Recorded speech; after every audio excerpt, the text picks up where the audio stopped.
उत्तराखंड राज्य से विभिन्न प्रतियोगी परीक्षाओं में, चाहे यूकेपीएससी हो, आरओ का एग्जाम हो, लोअर का एग्जाम हो या अन्य उत्तराखंड राज्य से जुड़ी हुई जो परीक्षाएं हैं, वहां पर बहुत सारे प्रश्न जो आपके हैं वो पूछे जाते हैं उत्तराखंड राज्य से संबंधित। तो उन प्रश्नों को लेकर के आप लोगों के साथ कुछ चर्चा होगी। इसमें से पिछले साल के प्रश्न भी सम्मिलित होंगे और इनमें से खासकर वो प्रश्नों को मैं प्राथमिकता दूंगा जो प्रश्न आपके बार बार पूछे जाएंगे, और इससे हम होलिस्टिक अप्रोच पे भी चर्चा करेंगे। आप लोग की सहभागिता अनिवार्य है। तो देखिए, पहला प्रश्न है आपका, महाभारत में कुलिंद नरेश किस नाम से जाने जाते थे? ठीक है, तो अब यहां पर ऑप्शन दिए गए हैं, 4 ऑप्शन दिए गए हैं। मैं चाहता हूं कि आप लोग भी इसमें प्रतिभाग करें, बताएं कि कौन सा ऑप्शन सर्वश्रेष्ठ है, कौन सा बेहतर आंसर है इसका। सर्वश्रेष्ठ, मध्यम, द्विज श्रेष्ठ, द्विज। एक बार मुझे सभी छात्र जितने भी हैं सभी लोग ऑप्शन का आंसर बताएं। महाभारत में कुलिंद नरेश किस नाम से जाने जाते थे? महाभारत में कुलिंद नरेश किस नाम से जाने जाते थे? बताएं भाई ऑप्शन। आप लोग ABCD करके हैं, सभी को इसमें प्रयास करना है, सभी सहभागिता लेंगे। ठीक है, ये कौन है? जीवा जी। ठीक है, जीवा जी ने कहा C सही है। नेक्स्ट, और बाकी कहां है? सभी लोगों को सहभागिता लेनी है। देखिए, इसमें किसी भी तरीके से कोई भी, ये कार्यक्रम कंटिन्यूअस मेरे द्वारा रखा जाएगा। जब आप लोग इसको ज़्यादा से ज़्यादा छात्रों के द्वारा इसका लाभ उठाया जाएगा तो मैं इसको कंटिन्यूअस निरंतर रखूंगा। यदि आप सहभागी नहीं लेंगे तो फिर निश्चित तौर पे मेरे द्वारा किया गया प्रयास अपने आप में, है ना, यदि मैं इसमें आप लोगों के साथ लगा हूँ तो सबको साथ लेना है। ठीक है, बहुत सारे लोग हो सकते हैं आप लोगों को पता भी ना हो। कविता चंद जी, ठीक है, B। चलिए ठीक है, कोई बात नहीं। देखिए, इसका सही आंसर आपका है C, इसका सही आंसर है। दरअसल महाभारत में अध्याय 51 है और 51 में सभा पर्व है। ठीक है, महाभारत का अध्याय 51वां में सभा पर्व है। तो अध्याय 51वां के भाग 1 में जो है इसका वर्णन मिलता है, और इस वर्णन में द्विजों का जो प्रधान है कुलिंद नरेश जो है, इनको द्विज श्रेष्ठ के तौर पे जाना जाता है। ठीक है, तो महाभारत में जो है कुलिंद नरेश को किस नाम से जाना गया है? कुलिंद नरेश को महाभारत में द्विज श्रेष्ठ के नाम से जाना गया है। यह प्रश्न आपका 2016 में पूछा भी गया था। UKPSC Uttarakhand public service commission में एक क्वेश्चन आपका यहाँ पे पूछा गया था। ठीक है, चलिए अगला बहुत इंपॉर्टेंट क्वेश्चन है और संभावना इसकी बहुत ज़्यादा है कि ये क्वेश्चन अगेन रिपीट होगा। कई एग्जामों में ये क्वेश्चन आ चुका है। ठीक है, ये भी उत्तराखंड PCS 2016 में पूछा गया था। उत्तरकाशी का ऐतिहासिक नाम क्या है? बताइए भाई, उत्तरकाशी का ऐतिहासिक नाम क्या है? इसमें सभी लोगों को जो है सम्मिलित होना है। उत्तरकाशी जिला है और इसका ऐतिहासिक नाम क्या है? बताइए। आज़ादी के पहले तक उत्तरकाशी का यही नाम था, और एक बाजार के तौर पे, मतलब एक तरीके से समझ लीजिए कि एक बड़े बाजार के तौर पे ये क्षेत्र था। तो यहाँ पर ऑप्शन क्या सही होगा? ABCD में बताएं आप लोग। हाँ, D बता रहे हैं, काफ़ी लोग D बता रहे हैं। यहाँ पर जीवा जी हैं, कविता जी हैं, ठीक है, रुचि जी हैं। ठीक है, बिल्कुल सही बात है। इसका सही आंसर है बाड़ाहाट। इसका सही आंसर है बाड़ाहाट। ठीक है, बाड़ाहाट। देखिए, उत्तरकाशी को मतलब कि बाड़ाहाट के नाम से जाना जाता था, और बाड़ाहाट के नाम से जाने का मतलब है, बाड़ाहाट का मतलब होता है बड़ा बाजार, है ना, बड़ा बाजार। तो आज़ादी के पहले तक उत्तरकाशी को इसी नाम से जाना जाता था, और भारत और तिब्बत वाले क्षेत्र में जितना भी व्यापारिक कार्य होता था तो यहीं पर बड़ा बाजार लगता था, यहीं पे व्यापार का बाजार इसी क्षेत्र पे लगता था। तो एक तरीके से सांस्कृतिक केंद्र के तौर पे भी ये क्षेत्र था, प्रमुख व्यापारिक केंद्र भी था और प्रमुख सांस्कृतिक केंद्र भी था। तो उत्तरकाशी का जो ऐतिहासिक नाम मिलता है वो क्या मिलता है? बाड़ाहाट। ये याद कर लेना है आप लोगों को। साथ में आने वाले समय में भी इसकी काफ़ी संभावना है कि ये प्रश्न आपका पूछा जाएगा आपसे कई बार। ठीक है, नेक्स्ट अगला क्वेश्चन है, बहुत इंपॉर्टेंट है। अगला क्वेश्चन है, स्वतंत्रता से पूर्व संयुक्त प्रांत की प्रांतीय परिषद में कुमाऊं प्रांत से प्रथम सदस्य कौन थे? ठीक है, ये आपका उत्तराखंड PCS मेंस में पूछा जा चुका है क्वेश्चन। स्वतंत्रता से पूर्व संयुक्त प्रांत की, संयुक्त प्रांत ही होता था, आजादी के पहले उत्तर प्रदेश का नाम संयुक्त प्रांत था। ठीक है, और संयुक्त प्रांत की प्रांतीय परिषद में कुमायूं प्रांत से प्रथम सदस्य कौन था? तो चुनाव हुए थे आज़ादी के पहले, आपको पता है, ठीक है। बताइए भाई, ये बड़ा फैक्चुअल टाइप का क्वेश्चन है और आपको शायद पता हो कि जो ये व्यक्ति थे इनको भारत रत्न भी मिला हुआ है, ठीक है, भारत रत्न भी मिला है।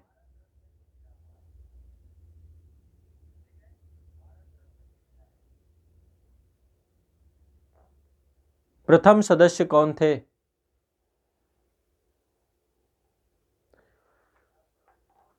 बहुत महत्वपूर्ण व्यक्ति हैं, ऐसे साधारण व्यक्ति नहीं है, असाधारण व्यक्ति हैं।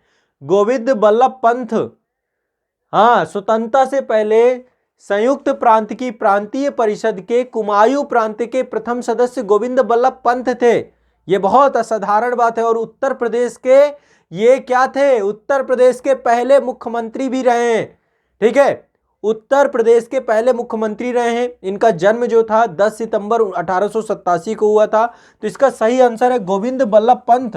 अब समझिए कितनी महान प्रतिभा जो है यहां से थी गोविंद, देश की आजादी में। और इनको भारत रत्न भी मिला है गोविंद बल्लभ पंत को। 1957 में भारत रत्न भी दिया गया, 1957 में, ठीक है। तो बहुत इंपॉर्टेंट क्वेश्चन है ये आपका, ठीक, ये ध्यान रखना है। तो स्वतंत्रता से पहले संयुक्त प्रांत की प्रांतीय परिषद में कुमायूं प्रांत के पहले सदस्य कौन थे? गोविंद बल्लभ पंत थे, ठीक है। और इन्होंने इलाहाबाद विश्वविद्यालय से जो है डिग्री प्राप्त की थी, विधि की डिग्री प्राप्त की थी, कानून की डिग्री प्राप्त की थी। और काशीपुर में ये वकालत भी इन्होंने प्रारंभ की थी। फिर इसके बाद राजनीति में सक्रिय हुए, देश की आज़ादी में सक्रिय हुए। और इसके बाद जब पहली बार चुनाव हुए 1937 में, उसके बाद पहले मुख्यमंत्री बने और स्वतंत्र भारत में उत्तर प्रदेश के पहले मुख्यमंत्री बने। वर्ष 1957 में भारत रत्न से इन्हें सम्मानित भी किया गया, ठीक है। तो ये आपको ध्यान रखना है। इसके बाद अगला क्वेश्चन भी आप लोगों को जानना चाहिए कि पृथक उत्तराखंड बना क्यों? क्या कारण था कि लोगों ने लगातार जो है ये क्वेश्चन आपका 2010 में भी पूछा गया, लेकिन ये जानना भी चाहिए आपको उत्तराखंड में कि पृथक उत्तराखंड की मांग लगातार किस कारण से रही, क्या रीजन था इसके पीछे, ठीक है। तो अब आपको ऑप्शन भी देखना चाहिए। केंद्रीय सरकार की इच्छा थी, पहाड़ी संस्कृति का संरक्षण था, असंतुलित विकास व पिछड़ापन था, पर्वतवासियों की विशिष्ट पहचान थी। किस रूप में इसको हम लोग चर्चा करेंगे, ठीक है, बताइए। इसका सी ऑप्शन है। देखिए, सबसे पहली चीज, एक तर्क ये भी सही, इसमें कई चीजों में आप कंफ्यूज हो सकते हैं, इस ऑप्शन में कंफ्यूज हो सकते हैं, क्योंकि देखिए आप उत्तर प्रदेश को देखेंगे तो उत्तर प्रदेश में एक तो मैदानी भाग बहुत ज़्यादा है और आपका हरिद्वार तक जो है पूरा मैदानी भाग है। इसके ऊपर आप देखेंगे तो आपका पर्वतीय हिस्सा चालू हो जाता है। गढ़वाल हिमालय, कुमायूं हिमालय, जो आपका हिमालय का जो लघु हिमालय वाला क्षेत्र है, लघु हिमालय के बाद नीचे शिवालिक क्षेत्र, जो आपका शिवालिक रेंज है, तो ये आपका उत्तराखंड वाले क्षेत्र में हिमाचल प्रदेश, उत्तराखंड और फिर इधर नेपाल के बाद फिर आपका नॉर्थ ईस्ट के जितने भी प्रांत हैं उस वाले क्षेत्र में। तो एक तरीके से पर्वतीय क्षेत्र भी है। लेकिन एक चीज समझिए, जब मुख्य तौर पे अब यहाँ पे जब आप ऑप्शन को देखेंगे तो ऑप्शन में देखेंगे आप पाएंगे कि जब शुरुआत में एक तो पहाड़ी कल्चर तो है, ये पर्वतीय, लेकिन सिर्फ ये एकमात्र कारण नहीं हो सकता है। कारण इसलिए नहीं क्योंकि एक राज्य बना देना, पर्वतीय कल्चर को लेकर, संरक्षण को लेकर अन्य उपाय भी हो सकते हैं। मेन होता है कि यहाँ पर किस तरीके की पॉलिसी बने, किस तरीके की नीतियां बने ताकि उत्तराखंड का विकास हो सके। तो उत्तराखंड का संतुलित विकास और पिछड़ापन, ये दो महत्वपूर्ण कारक है पृथक उत्तराखंड को लेकर के। जो उत्तराखंड आपका अलग उत्तराखंड बना, उसके पीछे का कारण यह है ताकि राज्य के द्वारा ऐसी नीतियां बनाई जाएं जो कि पर्वतीय क्षेत्रों की चुनौतियों को, समस्याओं को ध्यान में रख करके हों, ठीक है। तो इस कारण से असंतुलित विकास और पिछड़ापन उत्तराखंड के गठन का प्रमुख कारण था, ठीक है। और पर्वतीय क्षेत्र जितने भी भारत में हैं, सभी में संतुलित विकास को लेकर के एक लगातार काफी लंबे से चर्चा चलती रही। आप देखेंगे सब अलग अलग भी हैं, जम्मू कश्मीर, हिमाचल प्रदेश, अब उत्तराखंड अलग हो गया, इसके अलावा सिक्किम हो गया, आपका नॉर्थ ईस्ट के स्टेट हो गए, जितने भी हैं। तो पर्वतीय क्षेत्रों में एक अलग तरीके का इंफ्रास्ट्रक्चर चाहिए, अलग तरीके का वहां पे पॉलिसी चाहिए, अलग तरीके का डेवलपमेंट चाहिए। तो इन सब चीजों को लेकर के एक अलग राज्य की मांग के तौर पर असंतुलित विकास और पिछड़ापन सबसे बड़े कारक के तौर पर मौजूद था, ठीक है। तो यहाँ पे यदि पहाड़ी संस्कृति और इन चीजों को लेकर के आपने किया तो शायद मेरे ख्याल से दिक्कत हो जाएगी। अगला क्वेश्चन है आपका, कुमायूं में गोरखा शासन कब स्थापित हुआ? बताइए। बहुत फैक्चुअल टाइप का क्वेश्चन है और ऐसे क्वेश्चन पूछे जाते हैं आपके यहाँ पे। ठीक है, तो ये क्वेश्चन है, कुमायूं में गोरखा शासन कब स्थापित हुआ? 1790 में, 1792 में, 1815 में, 1865 में? 1790। ठीक है।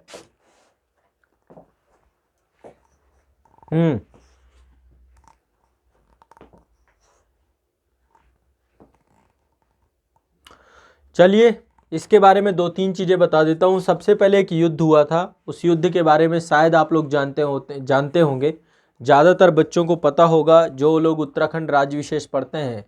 खुड़बुड़ा का युद्ध हुआ था, खुड़बुड़ा का युद्ध हुआ था, खुड़बुड़ा का युद्ध। खुड़बुड़ा का युद्ध जो था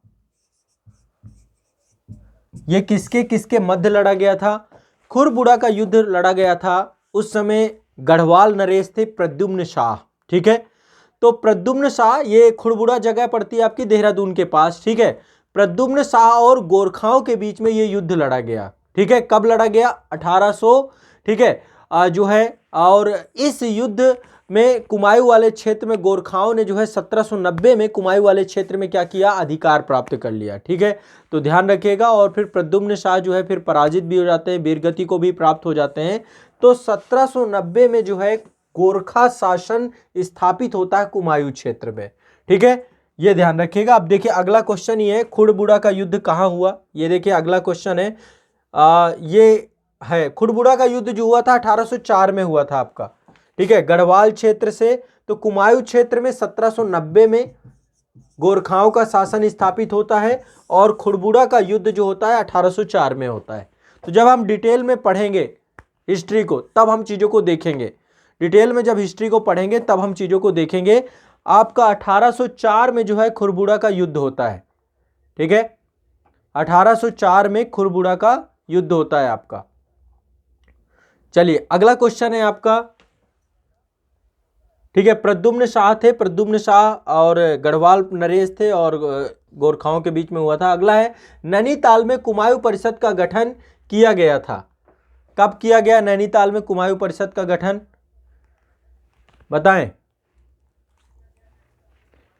ठीक है, आपको पता होगा गोविंद बल्लभ पंत एक महत्वपूर्ण नाम है कुमायूं बेल्ट से, तारा दत्त गौरेला, बद्री दत्त पांडे, ऐसे कई नाम हैं। तो बहुत आसान है, 1916 में जो है 1916 में जो है देश की आज़ादी की, देश की स्वतंत्रता की, उत्तराखंड क्षेत्र की स्वतंत्रता की मुहिम को, आंदोलन को जो है तेज करने के लिए क्या किया गया था? जो है इस मुहिम को तेज करने के लिए प्रारंभ किया गया था आपका, इसका कुमायूं परिषद का क्या किया गया था? गठन किया गया था। ठीक है, और अग्रणी नेता के तौर पे गोविंद बल्लभ पंत थे इसमें, और तारा दत्त जो है गौरेला थे, बद्री दत्त पांडे थे, ये सारे नाम प्रमुख तौर पे आते हैं। 1916 में जो है आपका ये प्रारंभ किया गया था। ठीक है, चलो अगला क्वेश्चन है आपका, गढ़वाल सर्वदलित परिषद का गठन। ठीक है, यहाँ पे अगला प्रश्न है, गढ़वाल सर्वदलित परिषद का गठन 1928 AD में था, किसने किया था? ठीक है, गढ़वाल सर्वदलित परिषद का गठन 1928 में किया गया था, किसके द्वारा किया गया था? बताइए बताइए, गढ़वाल सर्वदलित परिषद का गठन वर्ष 1928 में किया गया था, किसके द्वारा किया गया था?